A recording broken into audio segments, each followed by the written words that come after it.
Hi, welcome to a Chat with Heart podcast. I'm your host, Christina Martin. I'm a singer-songwriter. I live on a dirt road in rural Nova Scotia with my best friend Dale and our calico cat, Olivia. This podcast is totally just a chill chat with heart. As soon as you tune in here, I consider you one of my little heartbeat listeners. I love sharing these personal stories, and recording these episodes are great practice for me to try and calm the fuck down and just be myself. If we just talk about it, we could shine a light, we could break a dark day. If we just talk about it, we can cut away, we can make a brighter day.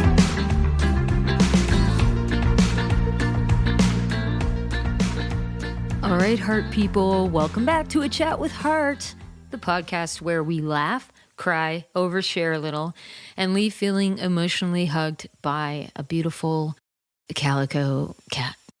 Before we jump in, can we talk about Big Shiny Tunes? Because, wow, that just happened. 2 nights, Halifax, Marquee Ballroom, and a bunch of my friends came to stay with us at the Moxie Hotel.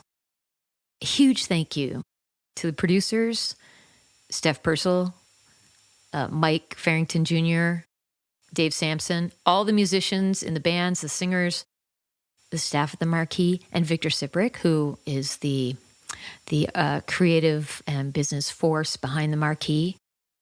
And shout out to my beautiful friend crew who were by my side, Allie, Jen, Lydia, Krista, Dale, Ryan, Ricardo. Truly the best weekend of my year. We went and hung out at Soberish Bar on Agricola Saturday and played Cards Against Humanity and made a lot of noise. And Sunday morning we went to brunch at Stardust, which was fucking amazing. Got to try that out. Moxie Hotel was great. And you know what? I gave them some feedback about some food I wasn't happy with. And they wrote back to me and they were like, we're going to deal with this. We love the Moxie Hotel. Like, I love staying there. It's just such a cool spot. The location is great. It's clean. Staff's great. Anyway, there was just something on the menu that I was really disappointed with, and they were fantastic. So I applaud them for responding to my negative feedback, but I think it was more constructive criticism. Anyway, pics are on social media and videos. If you're curious about what the hell Big Shiny Tunes is, we basically sang a bunch of songs from the Big Shiny Tunes catalog and era, and people go wild. Audience singing along. I even crowd surfed. Never have I ever done that before. And thanks to my gal pals, they made that happen. Now, there were some people I could hear like underneath me being like, what am I supposed to do with this? What is going on? But yeah, anyway, it happened for about 10 seconds and it was exhilarating. Okay, so if you're in the mood for another magical night, now this is a different vibe altogether, but mark this down. Friday, March 6th, Halifax at the Syrup Factory. Now, this is a denim session that Dale and I are bringing we're bringing it on the road, because usually we do the denim sessions in our home, which is basically a house concert where we and the guests are invited to wear as much denim as humanly possible, and I play my songs. And it's always a blast. And so we have a special denim sessions at the Syrup Factory, which is hosted by Laura and Scott Simpson in the North End. And we'll be playing, let me back that up a bit. We're launching and celebrating a new album. It's a compilation album with 1 new song, total of 20 songs. They are my deep cuts. They are my non-hits, but they're the songs that we love playing time and time again, maybe the most requested. And it's also an album that celebrates almost 20 years making music with my best friend Dale Murray. So we're going to be playing all the deep cuts and selling this it's a digital album, but I'll have a little special card that people can buy at the show and on my Bandcamp. So here are 2 ways you can come to that show. If you are a paying patron on my Patreon page, no matter what tier you're on, you get a free ticket if you can come, but you do have to RSVP by emailing me, ChristinaMartinmusic@gmail.com. Or you can just get a ticket if you want. You can e-transfer me $30 to reserve your spot, $30 per person. And that's it. And if you're a member of mine on Patreon, but you're not a paying member, you can always upgrade and send me an email to RSVP. Anyone can become a Patreon member, free or paid. It's super easy. The links are on my website. Just email me if you're curious. So yeah, just saying that's going to be fun, a fun thing to celebrate. New single coming out soon. Also, Germany tour is coming in hot. Flights are booked, cars booked, hotels are booked. My nervous system, TBD. But I am really excited. Okay, today's guest, an absolute gem. Maybe I say that a lot. It's because we only have gems here on a Chat with Heart podcast. Elyse Aeryn from Glace Bay, Cape Breton, is on the podcast. After a serious motorcycle accident, she had to postpone her second album, Everybody Loves You. But she is back. She's getting stronger. She is an absolute force, incredible voice, unreal stage presence, and that rare it factor that you cannot teach. So let's dive in. Here's my conversation with the one, the only, Elyse Aeryn.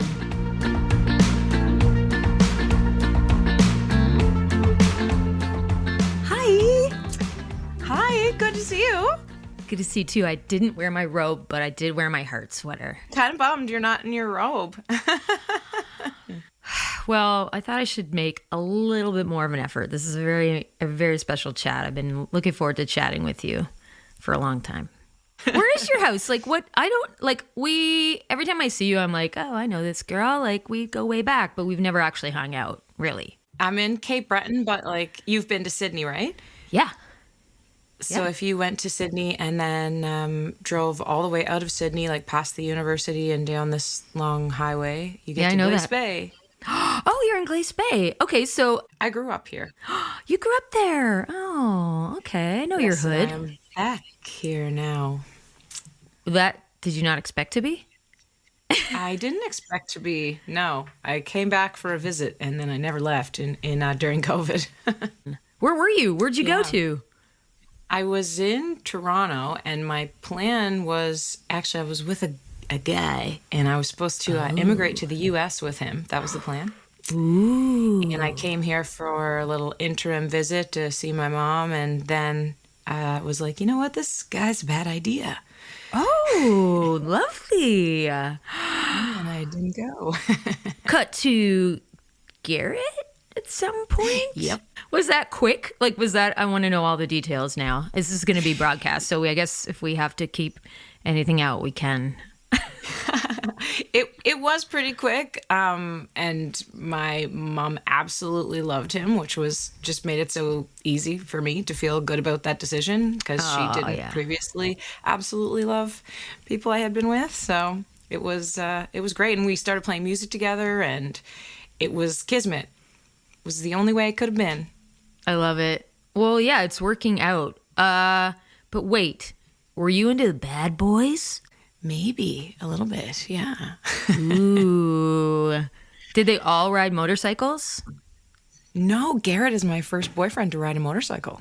Oh. I know, yeah. Don't be fooled by the good guy. I was saying this to somebody this weekend, it seems like I could be wrong, and this is a mass generalization, but all the guys that seem in rock, heavy metal bands and riding motorcycles, they're the sweetest guys.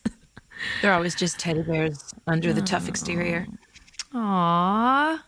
What's something about Garrett that not many people know about him? I don't know much about him at all. I just know he's a really sweet, nice guy, and he gets even sweeter when he drinks.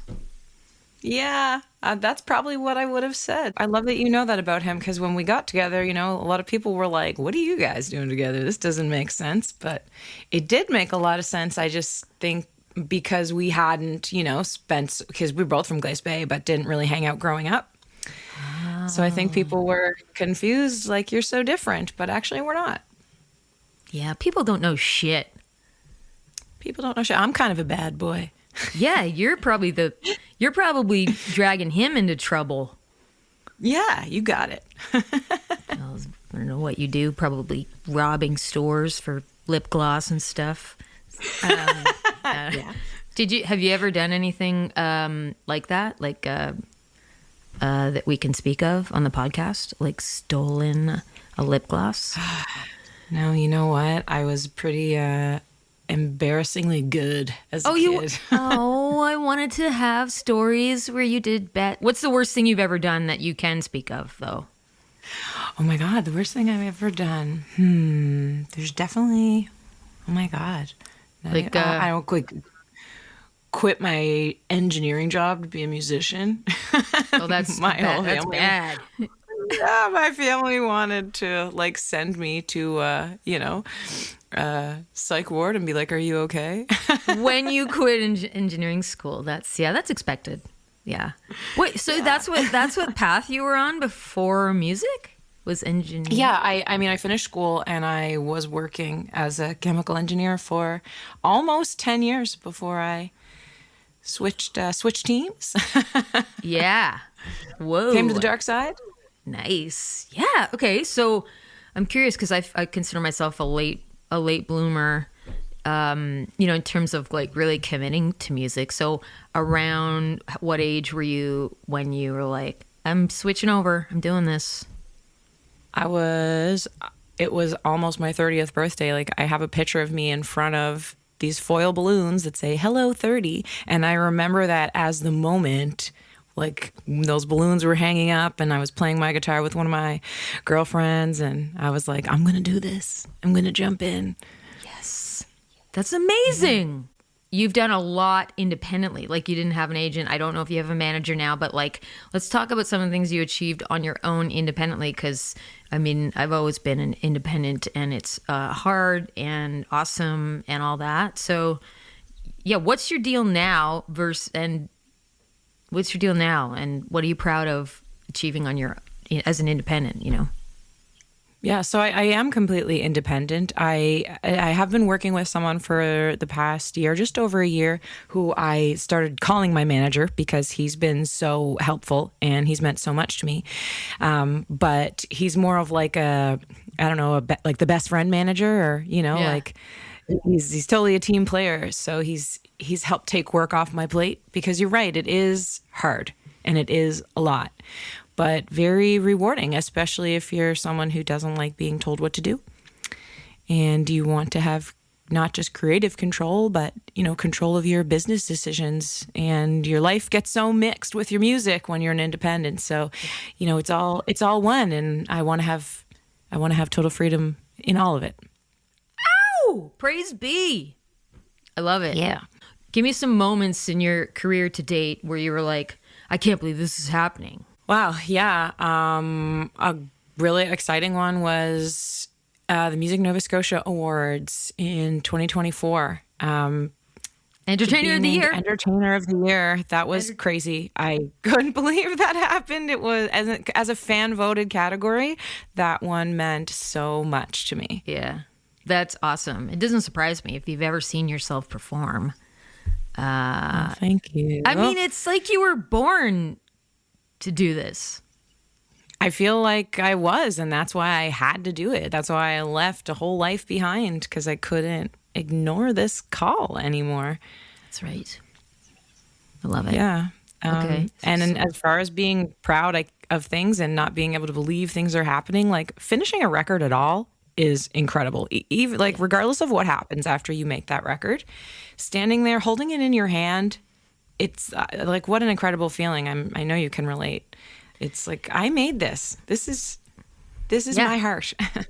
Yeah, and there's a lot of there are so many little decisions that have to be made. Like I almost feel, I don't know if you feel this way too, but please let me know, that the making of the music is almost the easiest and most fun part. Not that there aren't like challenges within that, but then it's like you have to think about so many little details in the marketing, the artwork and all that. And that can be fun as well. Like I've learned how to make that, its own process and fun, but long and, requires a lot more money and you got to be really inventive. What's the fun? What are some of the fun versus I hate this bits about putting out a record? Because you have a new record coming out, which we're going to chat more about. Everybody Loves You. It comes out February 26th. You could pre-order it now. Woo!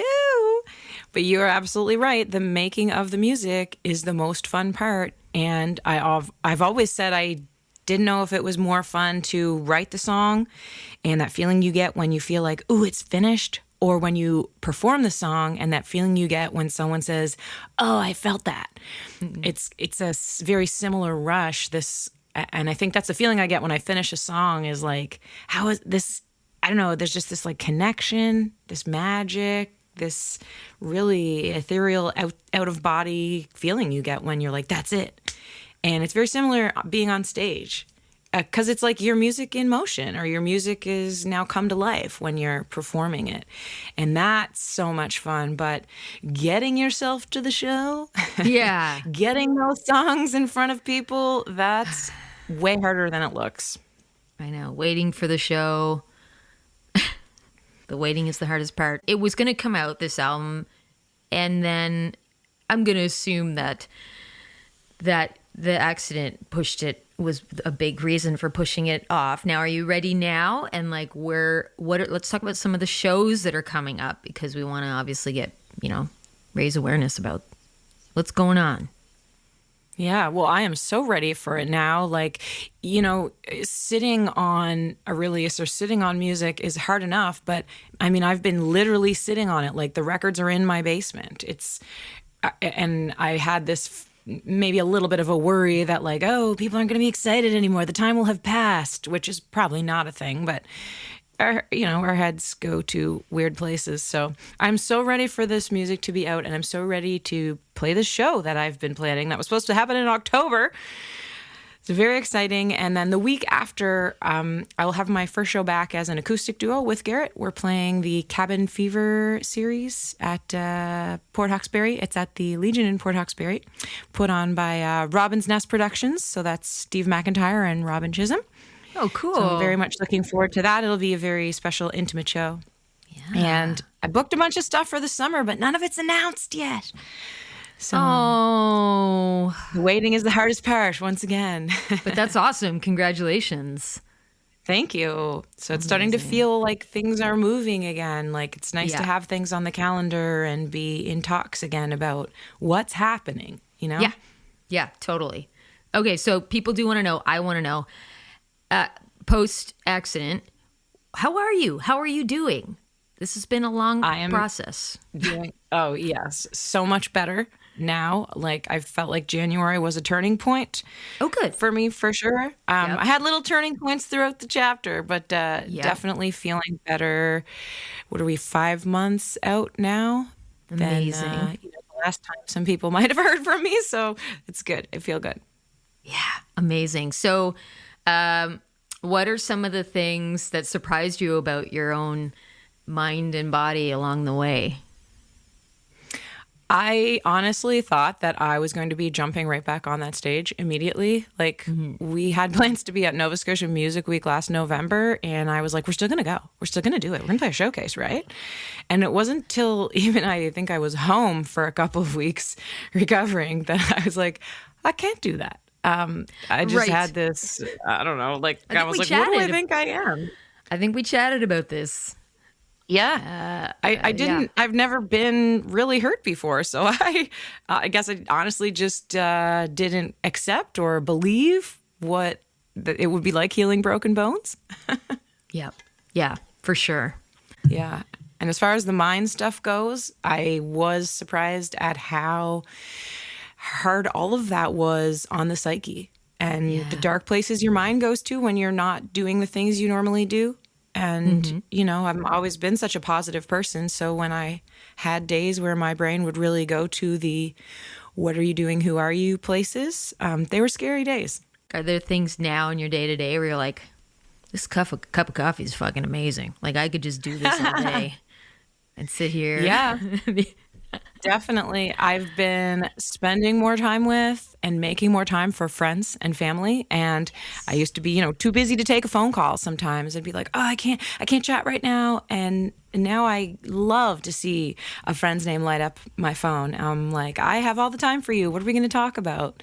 So like phone calls or just a lunch with someone or, visit with my mom. I have a different perspective now, for sure. And I've really been making a point to connect with people and to get outside.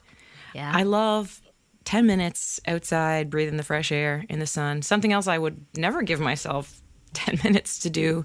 Yeah. Yeah. Why are we like that? Why are we always so busy? I don't know, but I was exactly like that. And then when I lost my brother, it changed everything. It took a while, but you start breaking these. I had to actually really try to break these habits for myself, and my life is better for it now. Like as you said, you make more time for the special people in your life. It's unfortunate to have to go through something like that to see it that way, but I think that's life. Absolutely right. I mean, the low times in our lives. They almost, either seeing someone you love go through something or going through it yourself, where you get so low, it almost for me. The lows like kind of made me a little bit numb to my fears, or less. I just didn't maybe care as much about the things that were plaguing me. It's this weird sort of like gratitude for like everything, even though it was really painful. Yeah. It's very weird because you obviously wouldn't choose that and you wouldn't wish that on anybody. But I think looking back or being in it, what I'm seeing is that's just life and it's just how it is. And it's hard and it's messy and it's weird. But we've got to just take it for what it is sometimes and find the best outcome, even when it's hard. But that's what makes you as a person, I think, is your highs and your lows. That's what make you who you are. Yeah, exactly. And I like myself. I kind of do too. I like you. I like you too. I like you too. So yeah, I think it's. Hey, you know what I want to ask you about? Because I love making music videos, and it's been a big part of my progress and growth as an artist, and just someone expressing, physically as well. So I wanted to ask you about making your videos, because they're so intriguing right out of the gate. And how is that part of your process as an entertainer? Like, what's going on in your brain when you're making these? And do you think also, even though you're making a music video, are you also thinking about, does it tie into your live, your stage somehow, or even when you're in the studio, are you thinking about music videos? What's that like for you? Oh, by the way, I love your videos. Love them. Oh, thank you. Thank you. Sometimes a song is just accompanied by a visual in my mind, or there's just a way that I want to express that song through another medium or on another level. But sometimes it's harder. And sometimes I feel like I have to make a music video and I'm trying to come up with something. But when it happens naturally, Unstoppable was the first single from this record. I knew I wanted to bring dance into it again. I did it with Under My Skin on my last record, and no one could stop me. That was this is what I'm doing, and I'm so excited, and I knew the people I wanted to work with, and dance was such a part of my life growing up before music. Oh, yeah? And I did always feel that they went really hand in hand. So it was just so fun. I spent months working on that choreography and trying to get myself limber and flexible enough to be able to do that again. And it was such an experience. It was like my, my life and my music and my art forms were all hand in hand during the making of Unstoppable and Under My Skin. Some of the other videos weren't so intricate and detailed, but I still had a lot of fun. Criminal, for example, I was just me and my motorcycle. And for that one, I wanted to keep it very simple, but I wanted it to be an expression of me. Nice. Which it turned out to be one of my favorite videos, as simple and, as, I was going to use another word that meant simple, but yeah. I'm planning a music video filming next week, and now I have all the, stressors of, am I ready to do this? Is it going to be what I want it to be? So that conversation was giving me a little confidence. It's going to be great. I always tell myself, if it's not, this is terrible. If it's not, you don't have to use it, but it will be. There'll be something. It's all in the editing too, right? A lot of it is in the editing, and I mean, maybe not. That is a big important part of it. But as long as you just get a ton of great footage, which is not going to be hard for you, and then you can always re-edit it if you don't like it. And do you do this thing where, I don't know who you shoot with, but where you're like, ask for the raw footage, like you own all the stuff? So if you did want to use it for bits and bots, social media, or if you had to re-edit it someday, you could. Do you do that? Yes, I started doing that more recently, and I'd looked back and wished I had it for something. I don't know if a lot of videographers are okay with that, but I wish I would have had some raw stuff for, social media clips or little things, but I don't know. Then I kind of saw the controversy there, how now I'm using, I guess you could still credit the videographer, but it's a little taken out of the context of the video later on. Yeah, I see what you mean. I think if you go into something and you're paying for it and they're okay with it and you all agree on it, that's fine. And some people aren't. And that's fine too. If you're still like, okay, cool. Well, I just want the video and I don't want to deal with any of that other stuff. But yes, some people are not cool with handing over the raw footage and other people have no issue whatsoever. Right. But I do think it's important to ask, because you're right. You've hired someone, you're paying for everything. If it can be yours, it can be very useful down the road. So it's worth thinking about and having the conversation. Yeah, exactly. Some fun questions. You ready? Okay. Is there a snack that you are kind of embarrassed to say is your favorite snack? Like, do you have any gross food things? How gross is poutine? It's pretty gross for your body, but it tastes amazing. I would consider that a meal. Yeah, that's a meal. Do you like hamburg on it? I used to love stuffing on it. Oh, yeah. Yeah, I've done that. I'm kind of a classic poutine gal now, but I used to love stuffing and maybe a little cranberry sauce. Was this a big part of your healing process, poutine? I had craved a poutine all the time because my jaw was wired for a few weeks. Oh, yeah. And poutine was the number one thing I craved until I could eat solids again. Oh, my God. Wait, so I think I messaged you about that because I had my jaw wired for very different reasons. It was like when I was 14, cosmetic. And apparently it's actually very popular. A lot of people do it. Yeah. When I did it, it was like a big, I had to be in the hospital for a week. And now they do it. I'm sure they just send you home in 3 hours. Yeah. It's super popular. But what was that like for you, doing the food through the straw? Like, were you like, get these chains off of me? Or was it not it too was bad after all? making me insane. Smoothies were delicious, but then I'd have, maybe we'll have a soup for dinner. We'll switch it up. I don't want to look at butternut squash soup for maybe the rest of my life. I don't know. I didn't get sick of smoothies, but I got so sick of soup. Yeah. Can we talk about the moment when they released they snipped it, right? And then they go, I don't know if this was your experience, but to me, they're like, okay, open your jaw. And I felt like my jaw fell off, but it only opened like a crack. I couldn't open my mouth. Because I think it had been, I don't know, 3 or 4 weeks. So what was it like for you when they just cut the wires? Was it weird? Well, I was a little bit luckier in the sense that I had elastics instead of the hard wires. Oh, so I could open my mouth a little bit.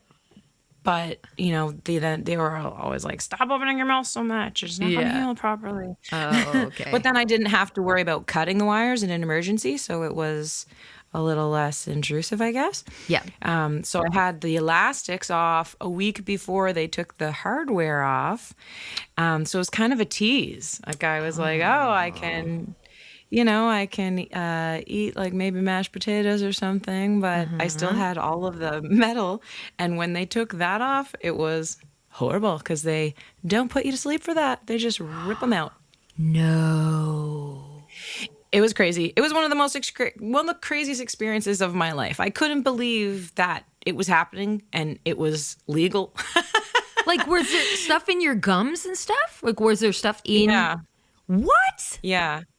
Yeah. By the way, your smile looks amazing. So it all worked out. My teeth were saved, so I'm not complaining. But that was amazing. What? Pretty wild day. No painkillers.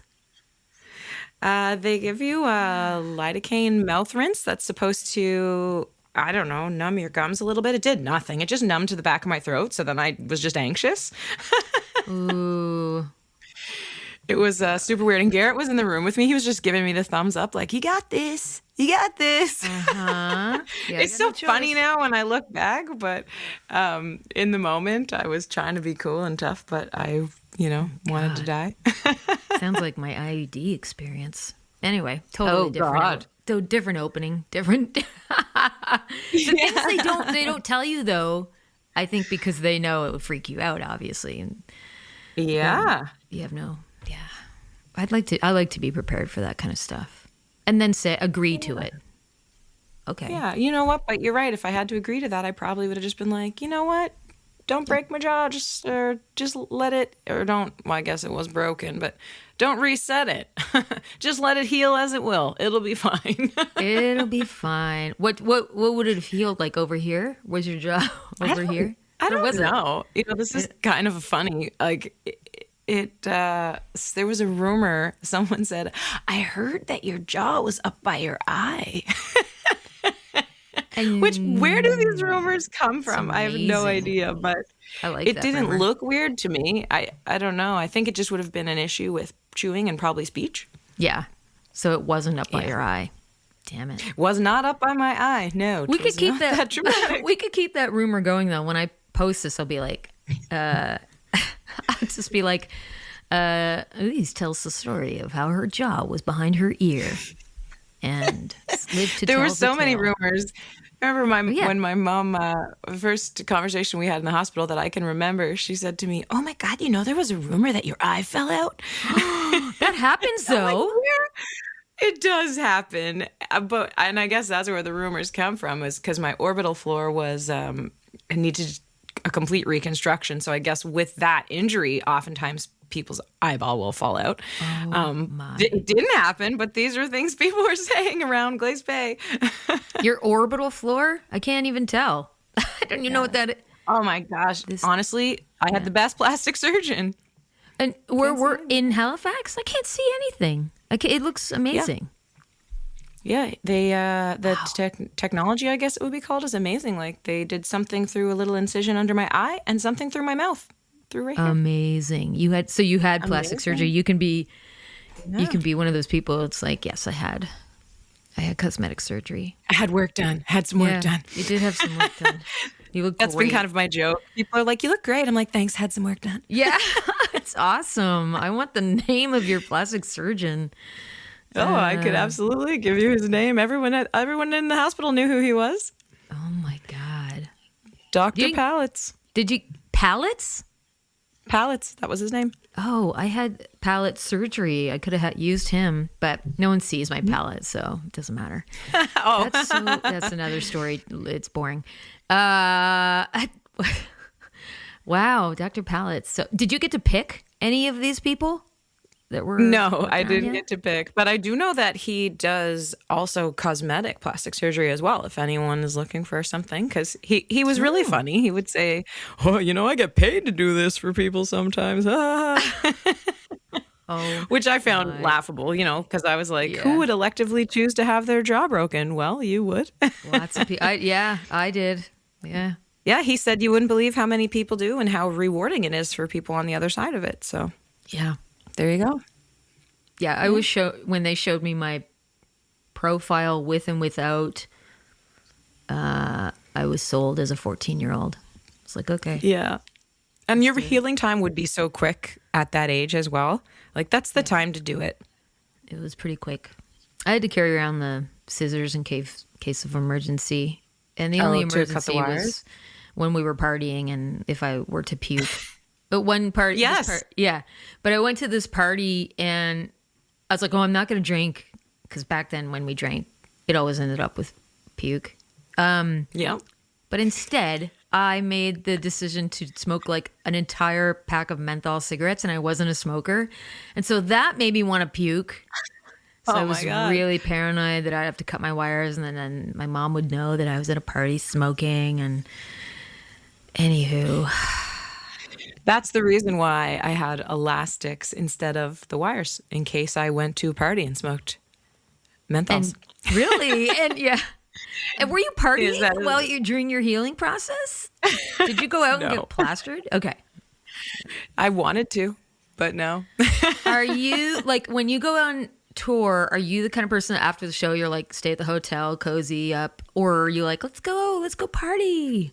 What are you like? I love to have a drink with the band after the show, but I'm always conscious of the next day and what we have going on. But I do love to have a bottle of whiskey that we share after the show, and it's like a rule. I'm like, everyone has to come back to my room. we have to have a drink. Stump and Tom Connors did that.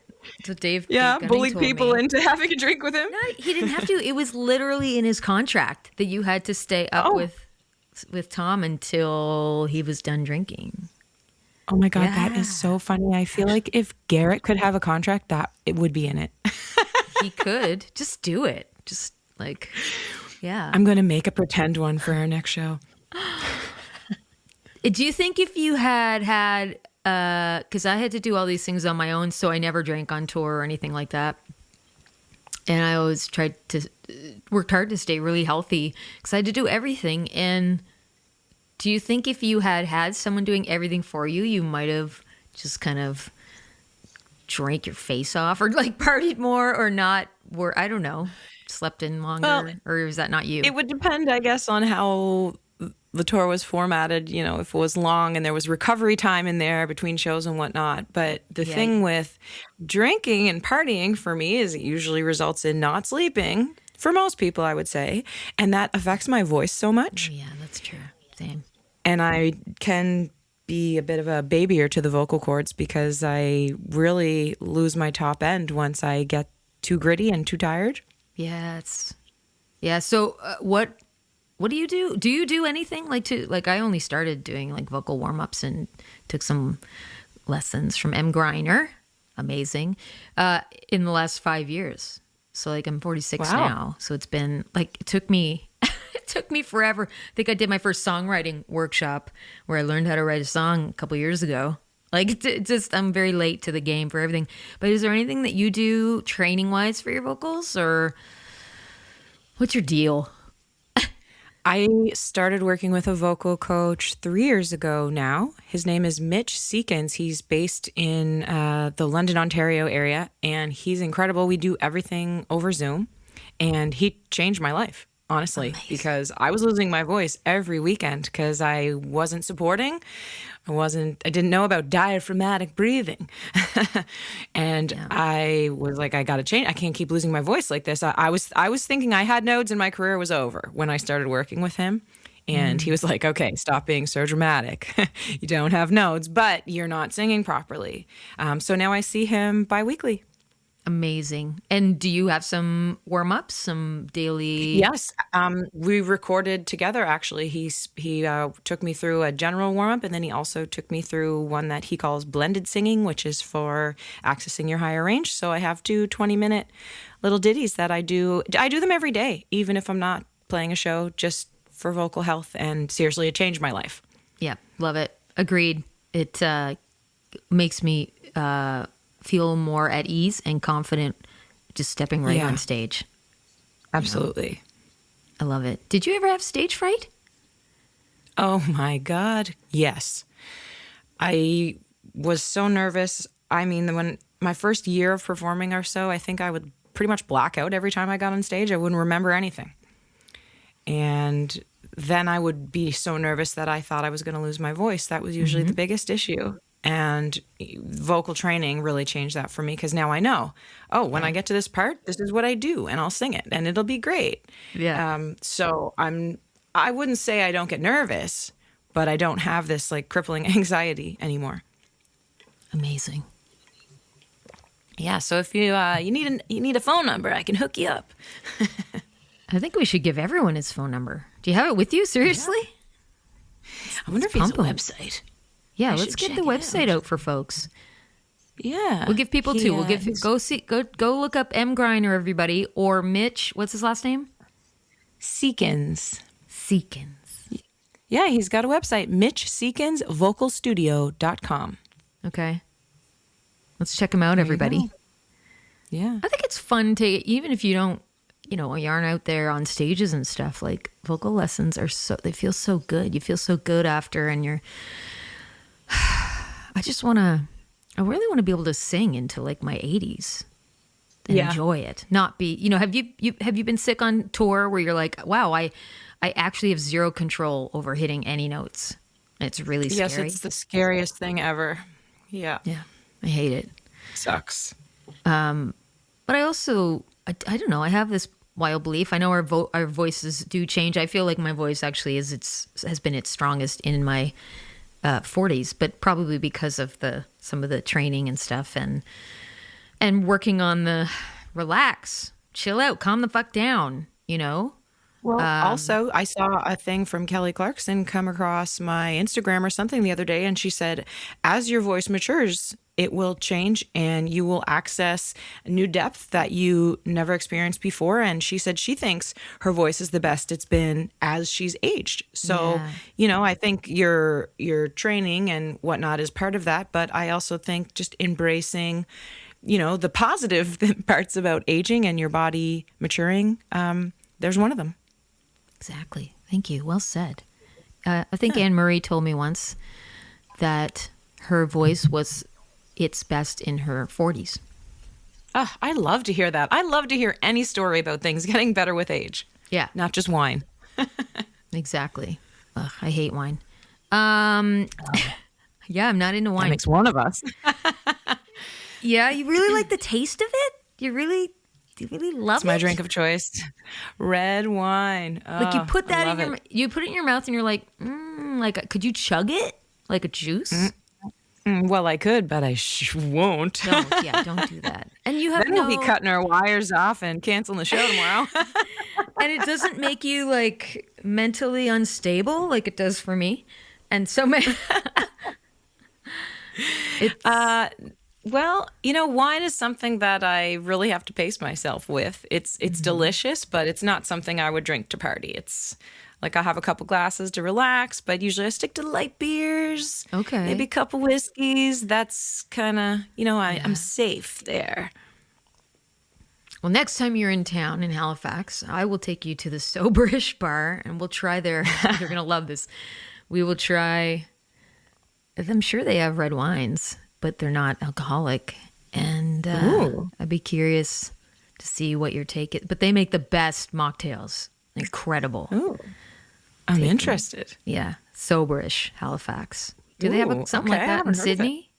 Do they have like a... No. It's something I've been dreaming of for many, many years. Like if I could just go out and buy a shot that like is healthy for me, why can't we do that? And now there's options. Like... Yeah, cool. That's cool. And it's a great option for, let's say you did have a show and you didn't want to have a drink beforehand, or you were in the middle of your workday. Yeah. It's nice to have an option. Like, can you get food there? You can get snacks, but nothing. Okay. No, like olives and chips and popcorn. And love snacks. And there's an Italian restaurant across the street. So if you really want to, just go back and forth. You can play cards there. Skippo. Cards Against Humanity, whatever. Do you like games? I like Skippo. Do you? Yeah. I used to like Cards Against Humanity too. I just haven't played it in so long.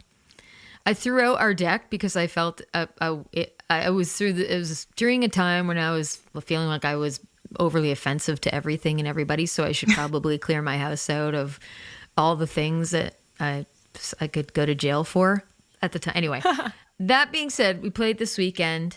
And I was reminded of how incredible that game can be, and liberating, but extremely, it could be considered extremely offensive, but like, Was it the Brothers Grimm, those kinds of stories where like kids got eaten and stuff like that? And those kinds of books like serve a purpose for kids where it's sort of like an outlet for morbid curiosities. And I kind of think of Cards Against Humanity like that. It's like, you know, these things that we don't we don't believe in these things. We don't want to be using these phrases out in public, but can we get it out of our system in a group of people who agree? Some of these cards are offensive, could be offensive to anybody in the group playing. And it's then kind of like stand-up comedy, right? Like, you know, stand-up comedians are making jokes that you don't agree with their opinion on, but there's humor in the, I don't know, the lightness of it. Like, I don't really know how to explain the shock that. value, yeah. Maybe, yeah. Like, you're like, of course I don't believe that, and I would never say that, but I'm laughing at this slightly offensive comedian on stage. I don't know. I can't put into words what it is, but obviously people agree with me because we've got Kevin Hart and we've got Bill Burr, so I'm not the only one. Look at your face. Yeah, I think, well, it's like it forces us to look at these things and you're laughing because it's so outrageous.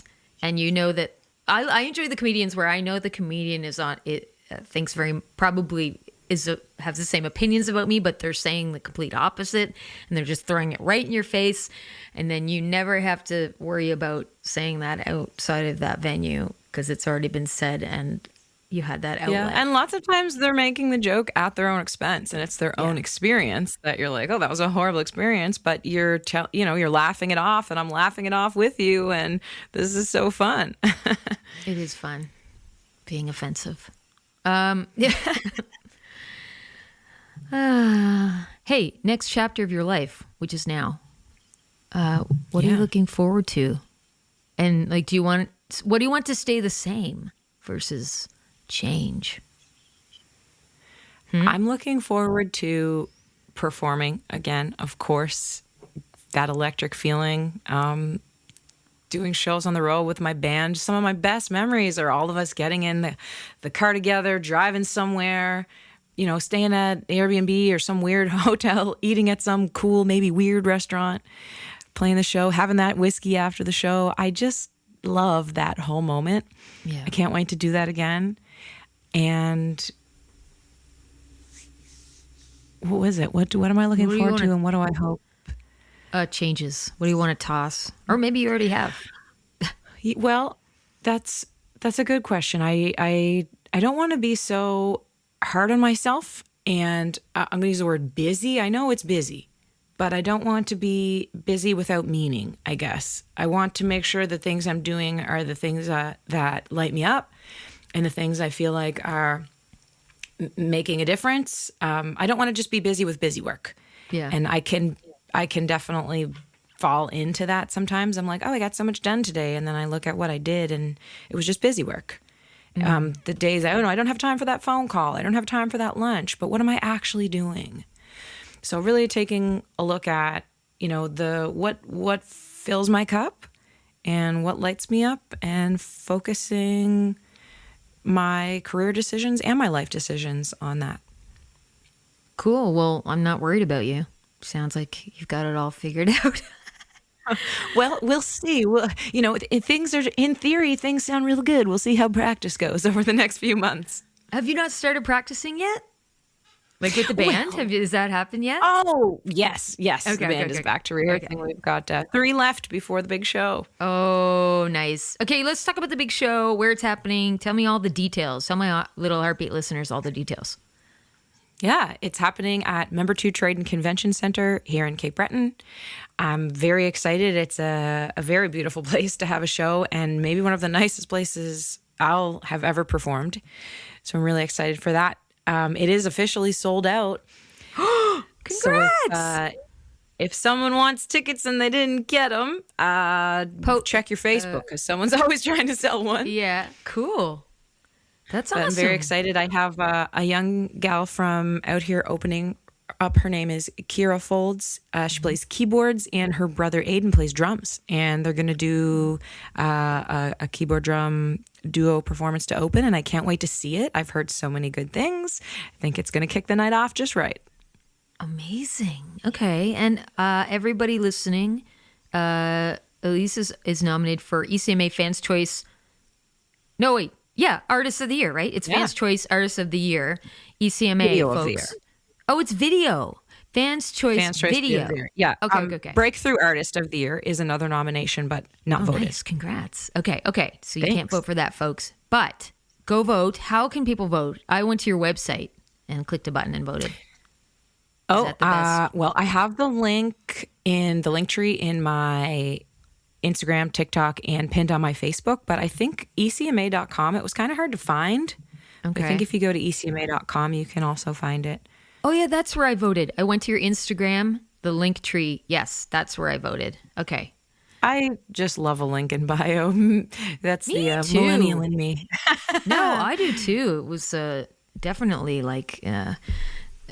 when that happened, but then I was like, wait a second, isn't this what a website's for? But whatever. I'm old.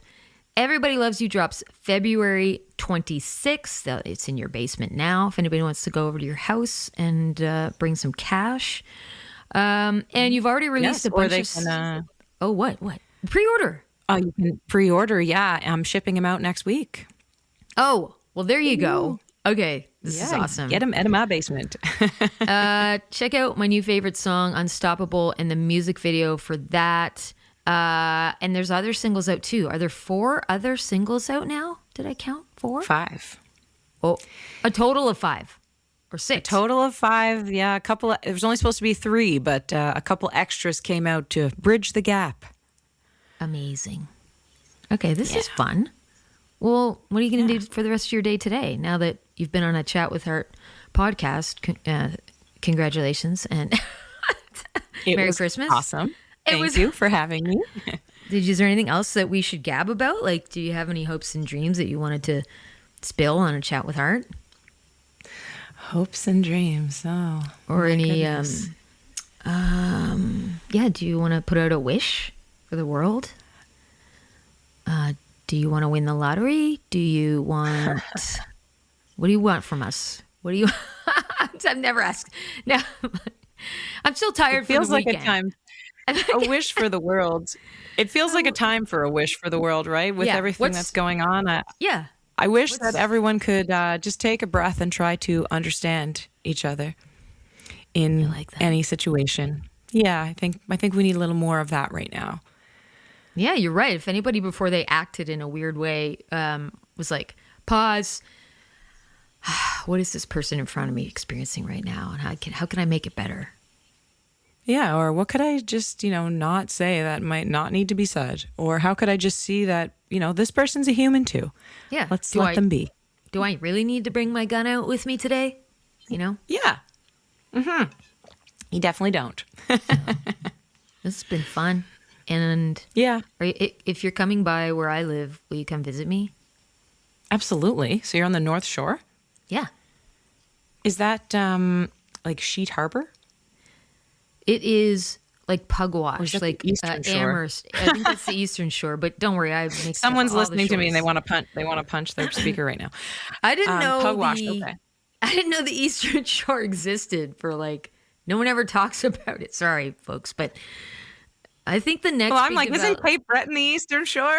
Are you though? I thought there was another shore. No. Almost. You're I guess not. We're just Cape Breton. Y'all are like you're on an island of joy. No, but it took me forever to know we were in the North Shore by Amherst. You know the giant blueberry in Oxford? We're like down, kind of down the road from there, and then we hit the coast, Northumberland Strait. Yeah, I always stop at the Big Blueberry on my way to Halifax. You stop you go that way? Oh, like if you're going, how do you get here? Or would that be, sorry, that must be on my way to New Brunswick. You know what? It's been a really long time since I've left the house. Yeah, you need to get out more. And yes, that would be where you stop on the way to New Brunswick. On the way to New Brunswick. Okay. And now you'll also come to see me. And you're right. It's the Mastodon that I stop at on the way to Halifax. That's right. Yeah. I've never stopped there. Elyse, this is awesome. And I'm excited for all things you and the new album. And I think you're fucking amazing. Thanks, girl. It was great chatting with you. You too. Okay, go enjoy the rest of your day. You I'm too. going to go to the post office. Perfect. Looking forward to seeing you out there in the world. Yeah, and hang. I want to hang with you. Yeah. Okay. Yeah. All right. And not have red wine. Nope, not for me. Just for me. It's love. I don't want to say goodbye to you. Oh, I don't want to say goodbye to you. Welcome to the Heartbeat Hotline, 1-902-669-4769. I'm the host of A Chat with Heart podcast, Christina Martin, and I'm so excited you called. Leave me your question, a suggestion for the podcast, or a comment about this episode. Please be aware your message may be used on the podcast and social media. Tell me your name, where you're calling from, and it's also fine if you want to remain anonymous. Thanks for listening. Have a great fucking day. Hey, thanks for listening to A Chat with Heart, produced by me, Christina Martin. Co-produced and engineered by my partner in life and sound, Dale Murray. Dale's not just a wizard with knobs, he's also a killer singer-songwriter, session musician, and music producer. Go snoop around his world at dalemurray.ca. The podcast theme song, Talk About It, and I Don't Want to Say Goodbye to You were written by me and recorded by Dale. Want to support what we do? You can snag CDs, vinyl, digital music, and some weirdly delightful merch like custom puzzles and temporary tattoo packs over on my Bandcamp. If you're into keeping indie art alive or just want good karma, become a monthly or yearly member on my Patreon. It's a platform that helps creators get paid to keep making stuff we love. I swear by it. Sign up, free or paid, at patreon.com/Christina Martin. If this podcast made you laugh, cry, think, or rage text your best friend, do me a solid, share it, rate it, review it, and hit that follow or subscribe button wherever you get your podcasts. And to all my little heartbeat listeners, stay weird, stay tender, and I'll catch you next time.